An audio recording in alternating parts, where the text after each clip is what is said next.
Respect failure as much as you respect success. In fact, fear people who have not failed. They are too innocent to counsel you.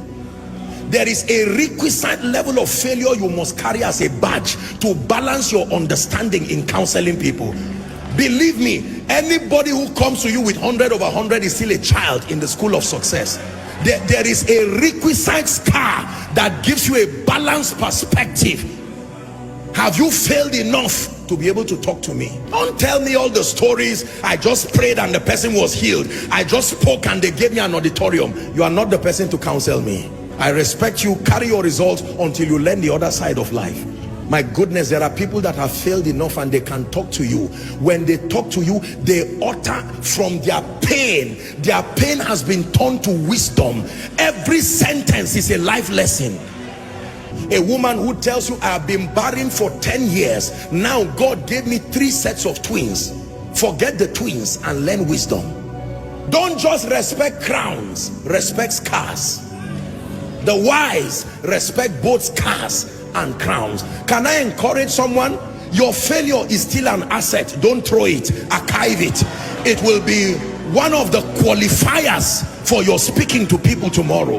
Apostle, I have cried, I have failed in life, I know what it means to be an irresponsible father. Don't throw that experience, archive it. One day you will use from that wisdom and mentor an arrogant young man who thinks life is so easy.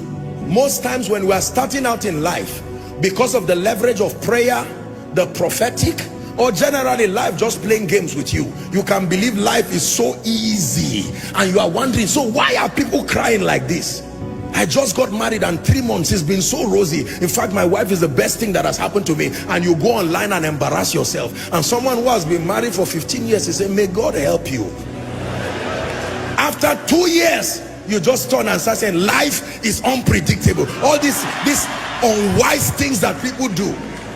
Do not just respect those who have succeeded alone. Respect those who have failed. Not everybody fails. Respect those who have failed. Failure is an asset when you can turn it to power. Paul said, let no man trouble me. It is not only anointing that I have, there are scars. Gentlemen, don't just look for those who live in mansions. Go and look for mama and let her teach you the secret of happiness in a hut. There is something you need to learn, because the money you think will come from the mansion, you will be surprised. You don't know the depression and the drugs that surround those mansions. Sometimes you need to learn from both a king, but you need to learn from the slave that is in his palace. There is something the slave can tell you that even the king does not know. The slave is the one who cleans the palace. He knows what he has seen there.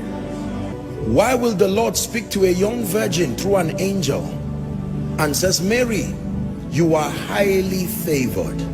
And the next thing that follows that woman is pain, controversy. There was nothing in the life of Mary that I have seen that looked like favor. An angel comes from heaven and says, you are highly favored. I would expect the king to call her and say, I had a dream. There is free land for you. As soon as Jesus is born, you become tax-free. That sounds to me like favor. So God calls scar favor. He calls controversy favor. He calls pain favor. Why would you say a woman is high? God is speaking to someone.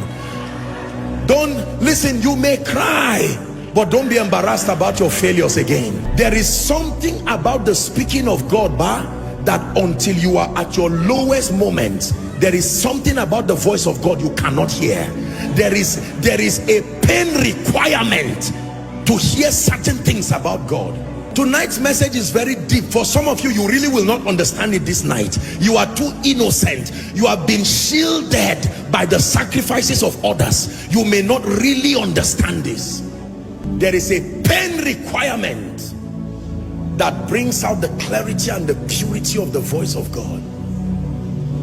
There is a way a man of God fails and fails and fails in ministry, that he goes back and he says, Lord, teach me. When he writes a book about the leadership of the Spirit, read it. That pain has purified any flesh and the need to make a name. It's gone. That is the reason why when people go through things and they come out of it, they usually come out with an anointing. Barren for 16 years, laughed at by people. As she gets triplets, it's not only children she got. The day she speaks over you, she will terminate barrenness in a moment, because every time she sees you like the high priest, she's touched with the feelings of your infirmity. Let me tell you the truth. You see, many of you see today that I pray for people and I'm just speaking and you see the power of God. It's not only prayer and anointing, no.